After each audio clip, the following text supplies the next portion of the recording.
abagenerwabikorwa bacu nk'uko nahoze mvuga dusigaye tubita abafatanyabikorwa. Turashaka gufatanya, dufite ibikorwa bitandukanye bigamije kubateza imbere muri rusange. Hari abo dufasha kwiga amashuri atandukanye, yaba mu mashuri abanza, mu mashuri yisumbuye, mu mashuri y'imyuga. Hari abo duha ubufasha bwo kwiteza imbere mu buryo binyuze mu matsinda yo kwizigama cyangwa n'amafaranga bashobora guhabwa kugira ngo bakore imishinga ibyara inyungu. Ariko ibyo byose ngaruka kuri iyi nsanganyamatsiko turimo dufatanya na leta, nk'uko Frederic yabivuze, twishimiye gufatanya na RBC na leta y'u Rwanda mu kwizihiza ku kwezi kwahariwe ubuzima bwo mu mutwe.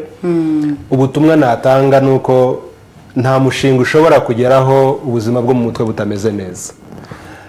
Twitekereza yuko umuntu wageze kuri rwa rwego rwo kurwara Frederic yavugaga ari ufite ibibazo byo mu mutwe byamubuza gutera imbere, ahubwo n'ikibazo cyoroheje utabashije kubona uwo mu kiganira cyakubuza kugera ku ntego wifuza y'ubuzima. Nko ku bafatanyabikorwa bacu rero dufite abakorerabushake bakorera aho batuye, hari ababasura mu ngo zabo kugira ngo baganire ku bibazo baba barahuye nabyo. Turabashishikariza kubisanzuraho bakababwira, kuko buriya iyi mvugo ivuga ngo amagambo ntavura, twayihinyuza umugani w'ikinyarwanda uvuga ngo ugira imana abona umugira inama. Iyo rero ubonye umuntu ukumva akagutega amatwi mukaganira, ubasha gukira akanagushyigikira mu bitekerezo byawe byo gutera imbere.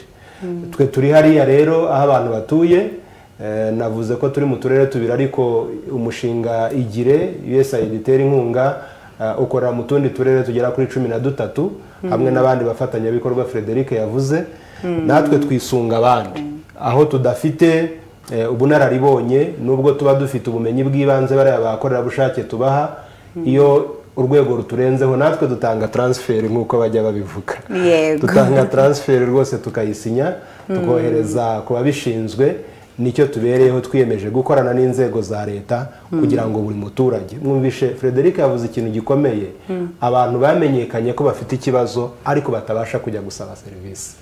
Icyo ni cyo umushinga Igire jya mbere ubereyeho, kugira ngo ufashe abantu nugira ikibazo ujya gusaba serivisi.